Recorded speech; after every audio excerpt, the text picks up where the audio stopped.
On today's episode, we are joined by Tim Moran and Shane Sweeney. Tim is a partner at EKA Planning, a benefits specialist consultant. Tim helps businesses navigate the complexities of health and welfare plans. Tim focuses on strategic plan design, compliance, and cost control. He provides businesses with a deeper insight, deeper than most brokers, emphasizing on carriers not being the fiduciary, but the employer being the fiduciary. And employers must be proactive and manage their employee benefits strategy.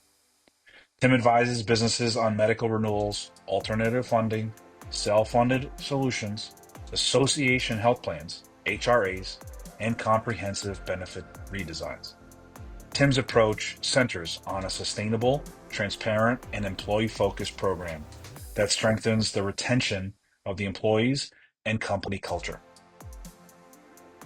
Shane Sweeney serves as the practice lead for Aerotek's New York Metropolitan Division. Aerotek specializes in workforce solutions for non-union subcontractors and general contractors. He supplies companies with high-skilled field labor across trades such as carpentry, plumbing, HVAC, electrical, and more. With over 9 years of experience growing Aerotek's construction staffing practice, Shane has been instrumental in helping top contractors execute major contracts, scale their field teams, and maintain consistent access to qualified skilled trade talent. He also consults with companies on how to stay competitive in tight margin jobs by identifying and creating cost savings opportunities that are often overlooked. Please enjoy this episode of the Advo-Cator podcast. This is a special episode of the Advo-Cator podcast. Welcome to part one of our two-part episode. There was so much insight that these pros brought that we had to split it into two. Thank you for joining the Advo-Cator podcast. Today we are joined by Tim Moran, EKA Planning in Huntington, New York, in corporate health insurance and employee benefits, and Shane Sweeney, Division Practice Team Leader at Aerotek, industrial staffing focusing on construction field labor. So today, as we always do, we kind of tie into what our business owners facing, what our business owners interested in, the folks that we work with every single day. And I think the market that we're in today, the times that we're in today, are like any other from a perspective of business owners have to constantly evolve and constantly adjust and change.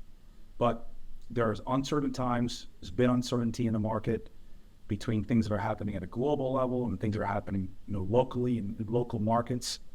And in these tough and uncertain times, I'm wondering, what are the top performers doing? So, Shane, talk to me about what you're seeing from your top performers. What are they doing that makes them so strong? Yeah, thanks, Alex. It's a great question. So right now, I try and put it in three buckets when we're talking about staffing, recruiting, and just the war for talent right now within construction trades, and that's attracting, retaining, and training. At the end of the day, people want to feel seen, safe, and that leads to them being successful. So oftentimes when we sit with customers, clients, or we're just consulting with, whether that be a subcontractor or a general contractor, the top performers really have SOPs regarding constantly recruiting, constantly upskilling their existing workforce, and making talent feel seen and successful. So a good example is creating a vision for those in the field, whether that be an apprentice all the way up to a general foreman. They know what the next 2 years of their career path will look like if they hit a certain metric or action item within a allotted time slot, right? So for an apprentice, maybe, hey, after 2 years, once you learn a certain piece of this trade, we're going to put you to a junior mechanic. And once you can do this, we're going to put you to a full mechanic. And of course, there's financial incentives that go along with that, but it's really around constantly recruiting, constantly training and upskilling, creating SOPs for that workforce, and then creating a clear vision on how they can advance in that company, especially in such a transactional world that we're in with the trades. We see people jumping for $2, and they're not making educated decisions, but that's because they're in an environment that doesn't create a vision for them and a plan where they can see themselves having a livelihood and staying in that company for years. So let me pull that back a second. because SOP is something that's used. It's a slang term almost. Sure, It's an acronym. sure. You get what you're saying it. And that's a standard operating procedure, right? So SOP, are you actually seeing contractors actually saying, these are the benchmarks you need to hit, and that's when you get to here. This is what you need to do at this time, and like drawing out that vision. Are you seeing that? Absolutely. But it starts with recruiting, right? So, and hopefully this will get some thumbs up from the audience. Everybody walking in the street, whether it be an electrician, a plumber, a carpenter, whatever trade, $35 an hour, please. Okay, what can you do, right? There's a skills exam for people that are coming in for an interview. They're filling out an application, but then there's some sort of, whether that be verbal or written, or the best companies, and they know who they are because we do service them. They have warehouses set up where it's, hey, can you give me a 90-degree bend with a stub up to this obstruction? And that's getting done in their warehouse or facility. And then they have a rating system of where this tradesperson falls within their organization. They're creating a standardized process from the initial hire. And then that's going to translate to their upskilling program, or, hey, you're coming in the door as this because you know X. We're going to get you here though, because we know that's the salary that you want, and you told us that's your why and what you want to be in this organization. And again, just when people have that vision and there's a standard set from day one, it just separates other subcontractors and general contractors from the next. Thanks for joining the Advo-Cator podcast. Stay tuned for more from Tim and Shane, reviewing how the tough times in this current market, times being uncertain, what top performers are doing. Also, what are the most common complaints employees are complaining about relative to what their employers are offering, and how to stay competitive and win jobs in this tight margin market. You know, it's similar to Shane. What Shane is referring to is, you know, having a plan in place that is putting you all the way above your competitors and the other business owners in your industry that are looking to attract your talent and are looking to attract the talent that you're going after. So, you know, in terms of our space and our industry, a benefits package is huge. There are still a lot of companies out there that do not offer a benefits package, don't offer their employees health insurance, or it's a substandard product of health insurance. When you find top talent that likes where they work and understands the value of the benefits that they're being provided outside of their salary, you find an employer who, one, gets it, right? It understands that they need to invest money into their organization and do it in a smart, sophisticated way, so that they can provide their employee base with benefits. But if you're a small and mid-sized business owner, what are you seeing in a benefit package? You don't have to list specific. No, I mean, that come with common trend. I mean, typically in a small and medium-sized business, you're in a good package. You're seeing absolutely major medical insurance, and you're seeing multiple options inside of that major medical insurance policies. And what I mean by that is they're not just offering one plan. You know, they're offering an HSA plan, but they're also offering a buyout plan. You know, that's more comprehensive for people that may need services. You know, so multiple medical plan policy, dental and vision insurance, absolutely. A lot of my clients are offering flexible spending accounts, which is a great benefit because it allows pre-tax dollars to be spent on eligible qualified medical expenses. And then a lot of them have a 401k plan. And I think we're at crossroads here with 401k in this country with Secure 2.0, where employers are going to be mandated to offer a 401k plan. And if they don't offer a 401k plan, employees are automatically going to be enrolled in state programs where state government, here in New York especially, are going to force employees, people of the workforce to put away money for retirement. Which, again, do you want the government and the state mandating how your employees are putting away money, or do you want to help them as the business owner save for retirement and their future? The Advocate Association, calling all small and mid-sized businesses The Advocate Association helps you cut costs, improve safety, and grow smarter. Through education, advocacy, and exclusive member benefits, please visit us at theadvocateassociation.org.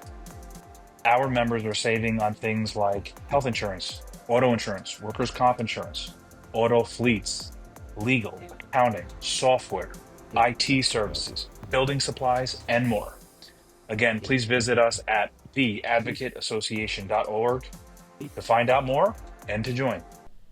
So you're almost, I think what you're both saying in different avenues on the same subject is that employers are now at a place where they have to plan ahead for things that they never had to plan ahead for before. I think back to the family businesses that I was a part of in the past, and it was like, as long as they had a paycheck and as long as they had uniforms and you paid them on time, like that was the extent of the responsibility. But now it seems like you've got to have a plan in place for the employee, otherwise the employee doesn't feel supported.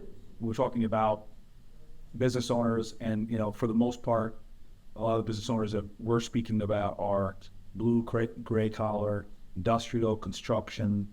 So not so much the white collar, work from home, hybrid kind of environment, work behind a desk. These are people that have to go and physically show up and go do this in a physical element. And so I think about how does benefits, how does planning ahead, how does that change in that environment, and how does that drive up challenges relative to healthcare costs? How does it drive up challenges relative to other types of benefits that you need to offer? Because at this point, our customers can choose. I actually I did an interview with a really prominent roofing contractor, and he said our employees have the choice to work at Starbucks or work for us. So how do we compete with Starbucks? We have to be different and better. So what are some of the things that you are seeing your clients do that maybe it's a little outside of the norm? I mean, it kind of ties back to what Tim was saying. Our best customers, like, they create a vision for, like, hey, when you become a permanent employee in this organization, like, we offer a 401k. We offer benefits that covers family. We offer medical, dental, and vision. The companies that do that just have a competitive advantage in the marketplace. And even when you talk about that, there's a drastic difference when you go from that 20-person shop that does not have to offer these things to that 50 FTE that you're talking about and above 50 headcount. And if you're doing construction in New York City, Long Island, larger New York metropolitan area, and you want to make money in that business, like there's shops that are at 15 to 20 in headcount and they kill it. They do, but they choose to stay in that lane, right? But like they're gonna struggle. They're gonna have that churn and burn with retaining the top talent because they can only offer so much to those 15, 20 individuals and those 15, 20 individuals are their everything, right? Like if you want to play big league and go do something over a couple stories or X amount square foot, you're going to need to be that sizable contractor over 50 headcount with a policy or an umbrella that covers X amount, just so you can win that job. But when you look across the aisle at your comp, it's what separates you from them, and how am I going to retain this person that is everything to me, so that I don't have to backfill them. And when you backfill people that are everything to you, it causes lapses in work, it causes retention issues. Usually they take people with them, right? Because they're a great leader and they have a good following within your organization. And we're talking about the plumber, the carpenter, the electrician, the fire sprinkler person that is crucial to your organization, right? It's how do you show up and retain them from a front office standpoint pertaining to their benefits, 401k, and again, the vision that I was talking about. Are they going to stay there for 5 years because they feel like they have a path within your organization? And Shane, would you say that it almost falls into two different buckets, right? You have the penny wise but dollar foolish. That's like, I have to offer benefits. I'm just gonna double in this low level bronze plan that people probably aren't gonna take, or you have a guy that says, hey, I understand what needs to be done here.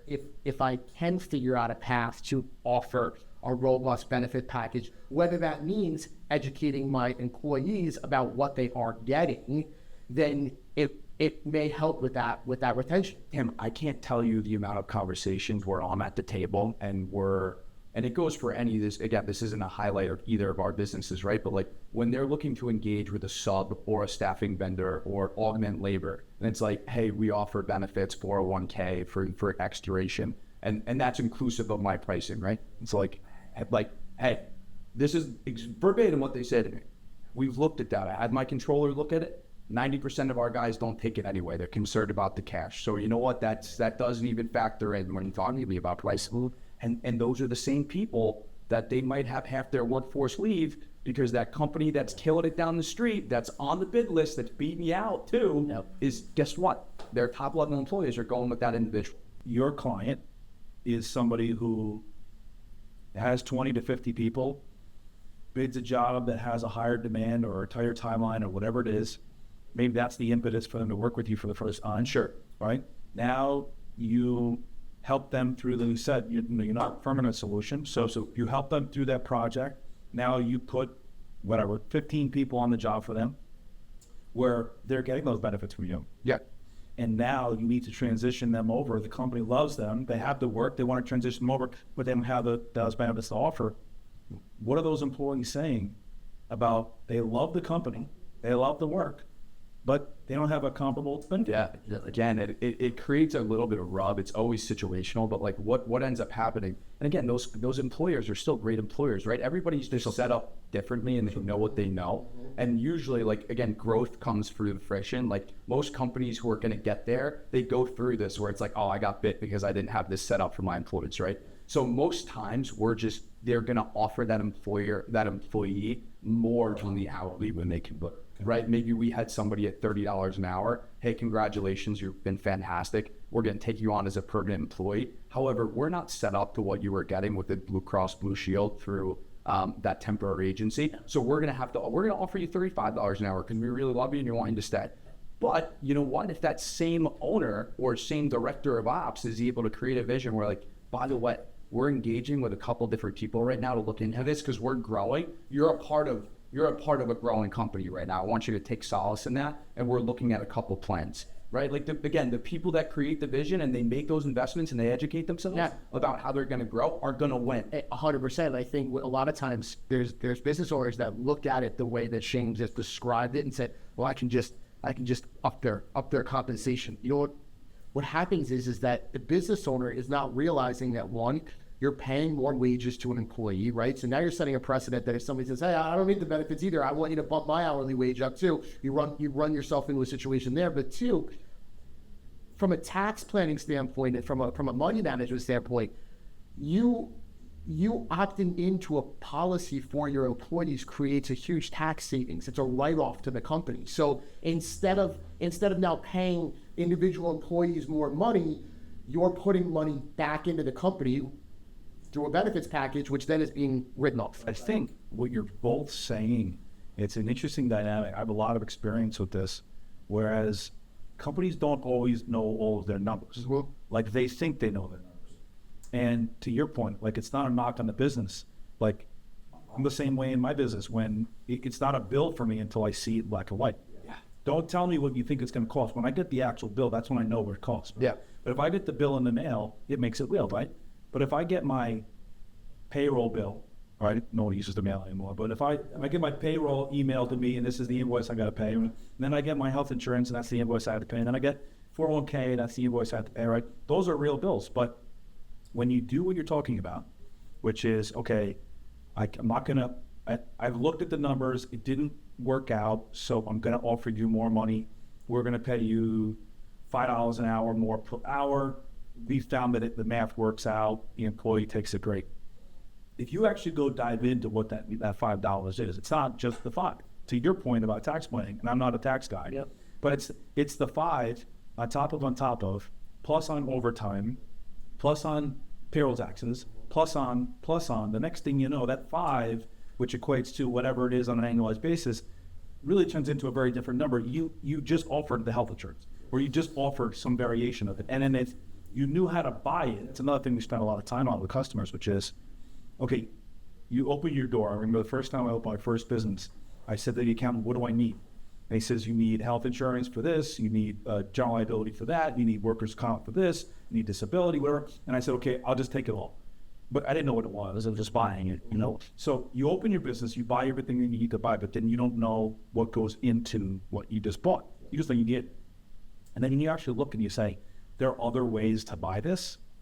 And that's what people don't realize is there's other ways to buy everything. Think about, you know, Costco and BJ's when they first came out. You know, and it was like, oh, well, you can buy in bulk. Yeah, but if you actually do your numbers about what you're spending, when you go to the food store and you buy cereal in the small box, you're not looking at the unit count.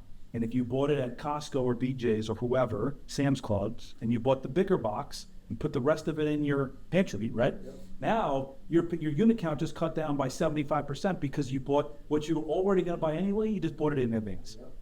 And so if companies knew their numbers, they would be able to retain their employees. They would be able to attract more employees. They would be able to be compliant with the local regulations, and they might even save money in all that because they would be buying it instead of retail and just paying up people more. They could be buying it wholesale and getting a tax write-off for what they're spending as opposed to just paying a tax on top of the tax. So to further that point, like you hit on a lot there. The one thing is the folks who can bid the tightest and be the most agile and dangerous in the marketplace when it comes to winning work are the ones, again, that know their numbers, but have those plans in place already. They know, we talk about a lot in this industry, your loaded number in relation to your composite cost, right? So employee that I pay X actually costs me X. I make $0 here because this is their loaded cost. So I need to put this for my bid so I can make money on my labor. The more things that you introduce that varies that, i.e. the example that we said, now I got to pay Johnny an extra $5 an hour. And then you're setting precedents. And now the more things that you introduce to that. Because it's not just $5. It's not. It's a precedent. And there's an art form to get down to that employee cost, to drill down to that employee cost. Correct. It's not just a couple numbers on a spreadsheet. You are diving into multiple different facets of everything that goes into the compensation of that employee and trying to come up with a number. And when you get that number, you are now dangerous because the guy who comes in 2 million low, again, those are the folks that sit back and they're not making money on that job. That's fine. I'm very good losing that job because I know I won't make X% on it. So like, again, it just gives you that confidence and that swagger when you really know your loaded number, your total cost, because you have your plan in place, because your front office team is squared away, and you have SOPs where you're not just throwing money around to get talent. Again, like it just comes, the word that comes to mind is reactive. How do customers or how do top performing construction contractors, industrial contractors, white and gray collar firms stay competitive and not get reactive to the marketplace? They have good planning in place. Especially where we're at right now. Yes. Right? Because this has become a completely reactive environment. Oh my gosh. The cost for medical insurance alone has become, in New York, it's out of control. And what do you do as a business owner to combat that? And I think back to your point, Shane, if those procedures, protocols, standard operating procedures, if those things are in place and you have your numbers, it's easier to swallow and absorb and then plan when these big increases happen. 1,000%, right? Like we just had a lot of big events happen, like a lot of big events in New York City, right? Like a couple of calls. I'm setting up a company in Florida. Dude, relax, pause for a second. Bump the brakes for a second. Bump the brakes for a second. Like you had a great year. Yeah. You're doing really well. You're talking to me about all this backlog, right? Just park the brakes. Like you might be fine, right? You might not be. But like, let's plan first before we get reactive. Thank you for joining part one of our two-part episode with Tim and Shane reviewing labor and insurance costs in today's tough market. Please stay tuned for part two of two in our next episode. This was the ending to part one of the two-part episode with Tim and Shane.